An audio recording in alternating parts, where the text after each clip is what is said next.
Hello, नमस्कार, good morning, सुप्रभात छात्रों। आज के इस वीडियो में हम आरबीएसई बोर्ड कक्षा 10 की अनिवार्य हिंदी की पुस्तक क्षितिज का पहला पाठ सूरदास का दूसरा पद पढ़ने जा रहे हैं। पहले पद का अध्ययन हमने पिछले वीडियो में किया था, तो चलिए दूसरा पद शुरू करते हैं।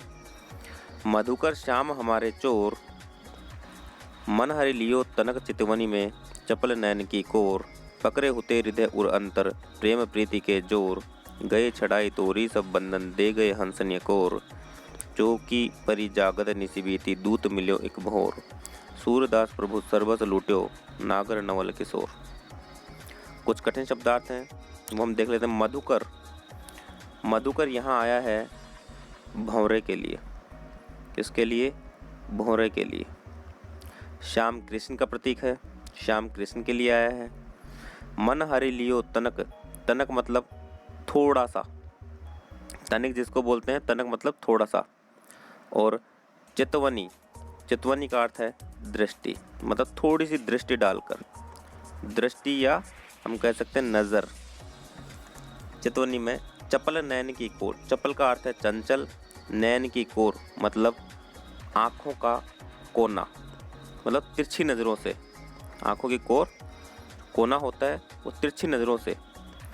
पकड़े होते हृदय उर अंतर, प्रेम प्रीति के जोर, प्रीति का मतलब भी प्रेम ही होता है।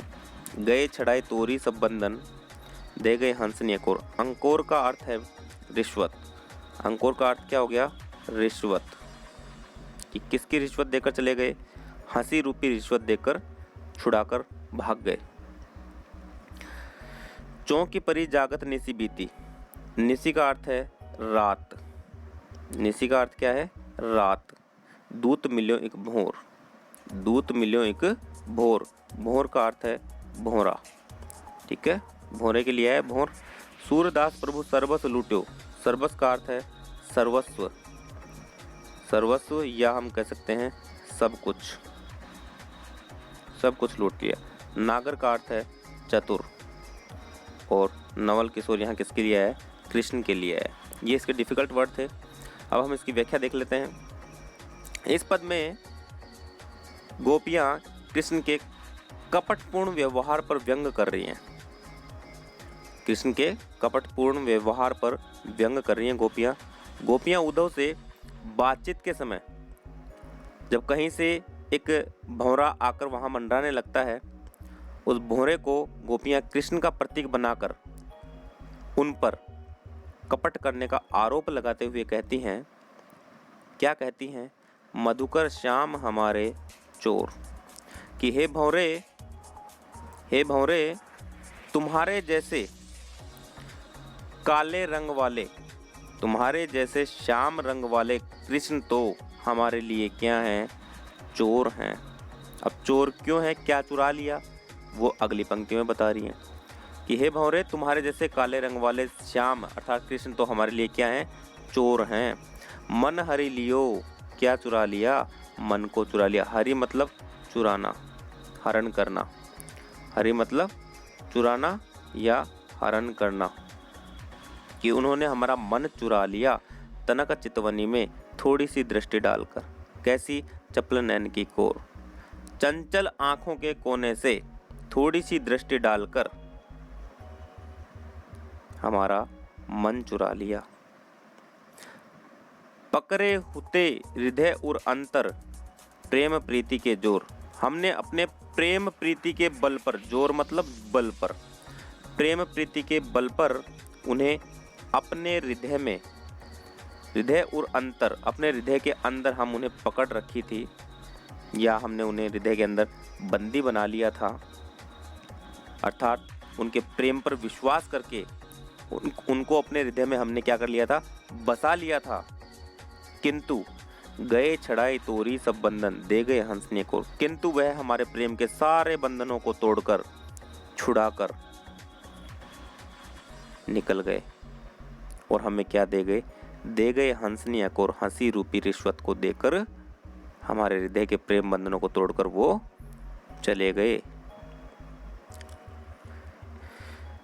जैसे ही हमें इस चोरी का पता लगा कि वो हमें हंसी रूपी रिश्वत देकर हमारे बंधनों को तोड़कर हमारे हृदय से वो चले गए या भाग गए, जैसे ही इस चोरी का हमें पता चला, गोपियां कह रही हैं महुरे को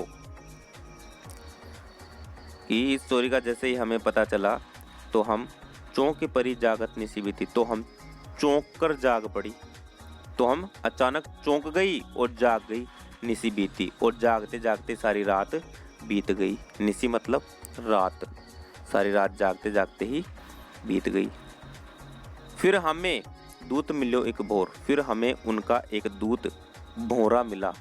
भोरा यहाँ पर किसका प्रतीक है? ये उद्धव का प्रतीक है। जो उद्धव कृष्ण का संदेश लेकर आए थे उसका प्रतीक है कि फिर हमें उनका एक दूत भोरा मिला। उसने अपने योग के संदेशों से हमें क्या किया? बहुत ज्यादा दुखी किया। अंतिम पंक्ति देखिए, सूरदास प्रभु सर्वस लूट्यो नागर नवल किशोर। सूरदास के अनुसार गोपियां क्या कहती हैं कि उस चतुर नवल किशोर मतलब कृष्ण ने हमारा सब कुछ लूट लिया, सर्वस लूट्यो। सूरदास के अनुसार गोपियां कहती हैं कि उस चतुर नवल किशोर ने, नागर नवल किशोर मतलब चतुर नवल किशोर अर्थात कृष्ण ने हमारा सब कुछ लूट लिया और हमें वियोग की ज्वाला में जलते रहने को छोड़ दिया। इस पद में गोपियों की विरह वेदना की अभिव्यक्ति हुई है। इसकी भाषा ब्रज है, शैली प्रतीकात्मक है और व्यंग्यात्मक है। यहाँ पर अनुप्रास अलंकार का प्रयोग भी हुआ है और हंसनी अकोर में रूपक अलंकार का प्रयोग हुआ है।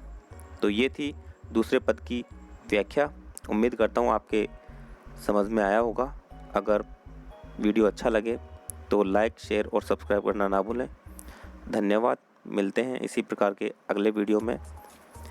तब तक के लिए धन्यवाद। जय हिंद, जय भारत।